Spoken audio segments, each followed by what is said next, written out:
मेरो पक्षमा हेर्नुहुन्छ भने म अलिकति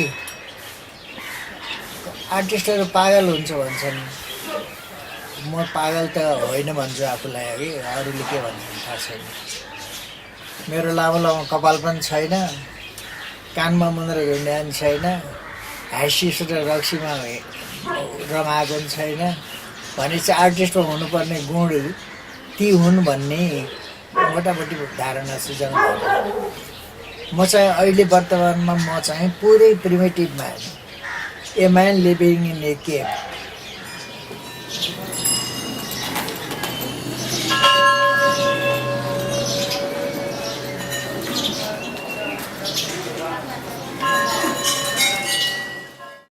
सबै सहरका आफ्नै समस्या हुन्छन्। काठमाडौँका सहरका पनि आफ्नै समस्या छन्। प्रदूषण, सडकको घुइँचो, खानेपानीको बढ्दो अभाव, दिनको 14 घण्टा लोड सेडिङले परेको मार, यी हामी सबैले भोग्दै आएका समस्या हुन्। एकातिर अग्ला एपार्टमेन्ट बिल्डिङ ठडिँदै आएका छन् भने अर्कोतिर टुँडिखेल जस्ता पब्लिक स्पेसका आकार घट्दै गएका।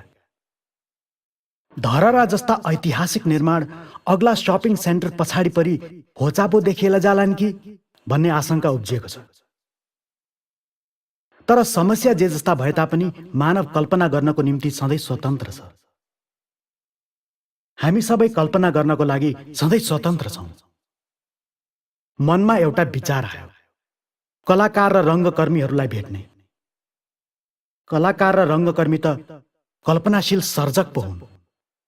सोधी हेरौँ न त, तिनले कल्पना गरेको काठमाडौँ कस्तो हुँदो हो? तिनले कल्पनामा काठमाडौँको चित्र बनाउँदा कस्तो चित्र बनाउँदा हुन्? काठमाडौँको बारेका तिनका जीवन अनुभवहरू के कस्ता रहेछन्? विराटनगरमा हुँदाखेरि के सुनेको थिएँ भने काठमाडौँ चाहिँ खाल्डोमा छ। अर्को चाहिँ रमाइलो के छ, टुँडिखेलमा चारैतिर उस्तै बार होइन, अनि शालिग पनि चारैतिर रहेछ क्यारे। अनि एकतिरबाट घुमेर अर्कोतिर आउँदो रहेछ, म त्यहीँ आइपुगेँ, फेरि कसरी आएँ म यहाँ, अर्को साइडमा आइपुगेको हुनुपर्ने। म 3 चक्कर घुमाएको छु मैले टुँडिखेल, त्यसपछि मात्रै अनि 2-3 दिनपछि मात्रै बुझेँ मैले खास टुँडिखेल चाहिँ यस्तो रहेछ। काठमाडौँको गान्धी पोखरीदेखि लिएर आर्मी हेड क्वार्टरसम्मको जुनसम्म तपाईँको सारा एउटै टुँडिखेल थियो। One of the biggest parade ground in world, in Asia भन्थ्यो होइन। अब एनक्रोच गर्दा गर्दा बार पनि लगायो, यताउति गऱ्यो, एनक्रोच बाटो बनायो, यताउति बनायो, शहीद गेट बनायो, यताउति गर्दा गर्दा 90 सालको भूकम्प आउँदा जम्मै त्यो टुँडिखेलले ढाकेको थियो तपाईँको सहरको वासीहरूले। अहिले त्यस्तो भूकम्प आयो भने त यहाँको यो घर मेरो आफ्नै घर पनि तपाईँको हुन त मेरो त खुल्ला ठाउँ छ, यताउति भाग्ने ठाउँ छ। अन्त कहाँ भाग्ने, के गर्ने, कसो गर्ने, भए जति चौर पनि तपाईँको खत्तम गऱ्यो। फेरि पुरानो तालै किन नहुने काठमाडौँ, एउटा फ्यान्टासी त्यो हुनसक्छ। एउटा फ्यान्टासी लगभग टोनी हगन नेपाल जतिखेर आउनुभयो त्यो बेलाको काठमाडौँ, जहाँ प्रशस्त खेतबारीहरू थिए, कुठीहरू थिए, फोहोर मैलाको उचित व्यवस्थापन हुन्थ्यो, गाउँहरू थिए, यो किसिमको घाँचोघुच्चा केही थिएन। एउटा फ्यान्टासी त्यो हुनसक्छ। अथवा एउटा फ्यान्टासी अर्कोतिर गयो भने चाहिँ टोकियो जस्तो सहर पनि हुनसक्छ। काठमाडौँमा अहिले जुन किसिमले यो डेभलप भइरहेछ, बाटो बस्ती होइन, पपुलेसन जुन किसिमको ग्रोथ भइरहेछ र अनि एक किसिमले भनौँ न आजकल स्ल्याङ छ के अरे, एउटा ब्यानेश्वराइजेसन भन्छन् होइन, त्यो कुनै प्लान नभइकन जुन किसिमले डेभलप भएको छ, सबभन्दा खराबी नै त्यो जस्तो लाग्छ मलाई त तपाईँको जुन के परिकल्पना गर्ने मान्छेहरूको यहाँ चाहिँ कतिले कति पढेर आयो, कतिले कति गऱ्यो, कत्रो पोस्टमा बसिराखेको छ। यो टाउन प्लानिङ चाहिँ गरेन तपाईँको, भइराखेको कुराले सुरक्षित गरिदिएन। यसो गर्नुपर्छ उसो गर्नुपर्छ भने कहीँ कति गरेको भएको आएन। तपाईँ जथाभावी गरिरहेको छ। स्टेग्नेन्सी काहीँ पनि छ हुँदैन, त्यो त मुभिङ, एभ्रिथिङ इज रोलिङ होइन। रोलिङ हुँदाखेरि अब सिभिलाइजेसन भन्नुहोस्, अब सिभिलाइजेसन म केटाकेटी हुँदाखेरि यो ठाउँमा जङ्गल थियो, त्यस्तो एउटा सभ्यता, त्यो बागमती सिभिलाइजेसन जुन थियो त्यो सभ्यताको चाहिँ यो हालत हेरिरहनु पर्दाखेरि र काठमाडौँको मान्छे र पाटनको मान्छे, सहरको मान्छेहरू त्यो बागमती पुलबाट ओहोरदोहोर गरेर नाक थुनेर चाहिँ जानुपर्छ, हिँड्नुपर्छ।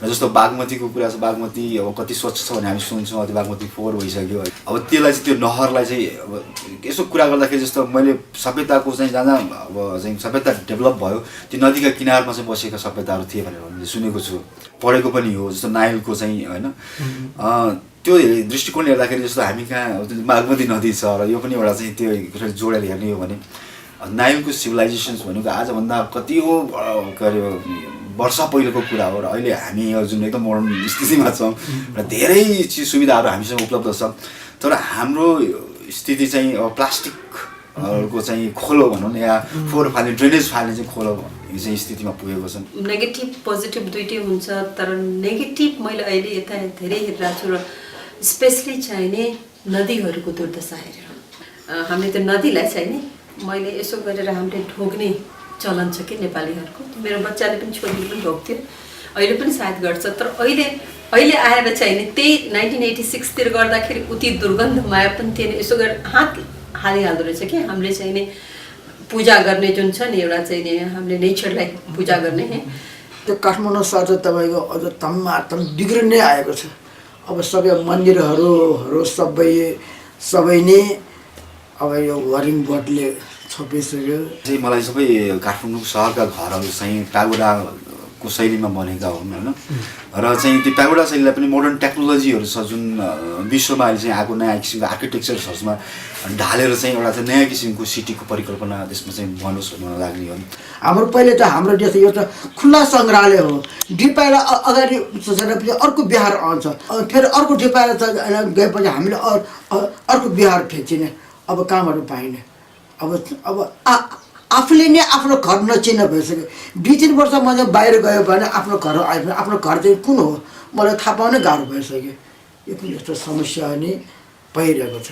एकदम सुन्दर थियो, पोल्युसन रहित थियो र क्राउड रहित थियो, र अहिले जसरी यो बढाएछ पोल्युसन र यो क्राउड बढाएछ त्यो हिसाबले चाहिँ मेरो लागि चाहिँ एकदमै अचम्म, यो एकदम यो अचम्मको सिटी भएको छ। पोल्युसन मात्रै छैन, नेचरको होइन, pollution of the mind also.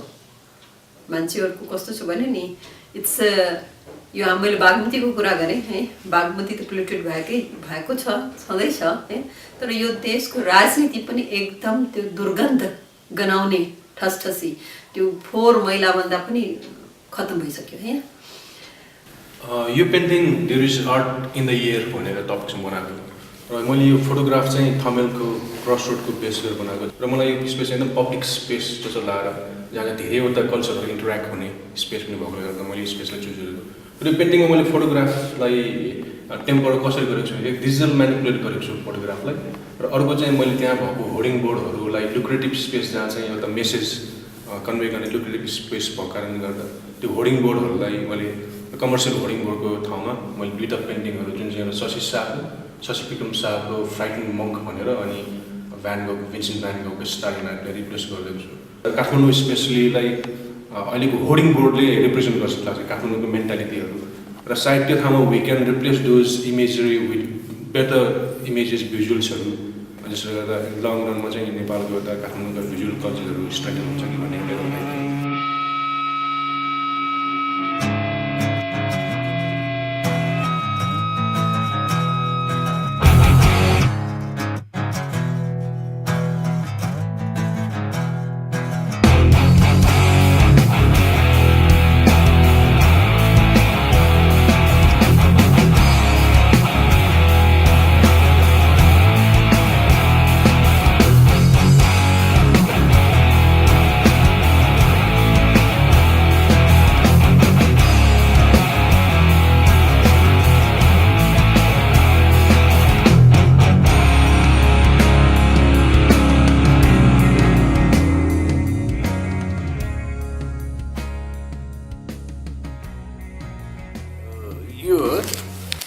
यो त हाम्रो आफ्नो सहरमा बसेपछि त्यो अलिअलि प्रभाव त पर्छ भनिन्छ।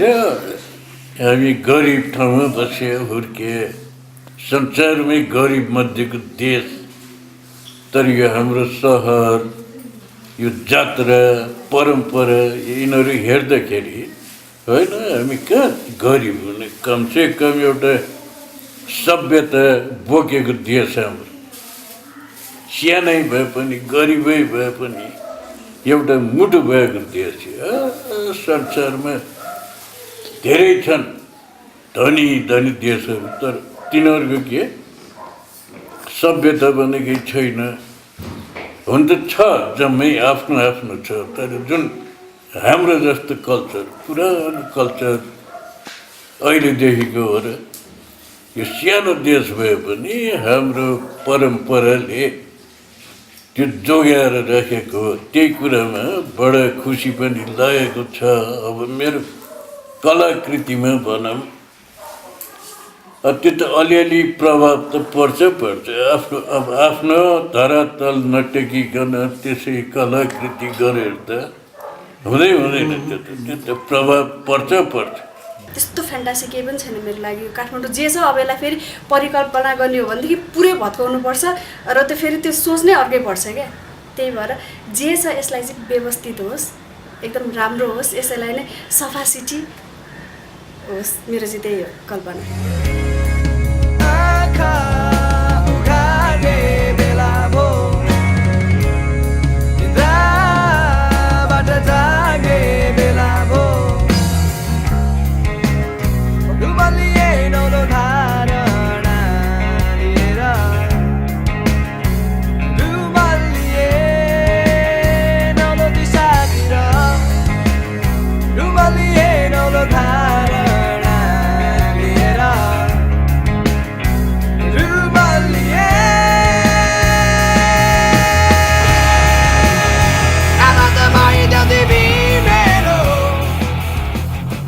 सहरमा दिनौं हजारौं मानिस आइरहन्छन् गइरहन्छन्।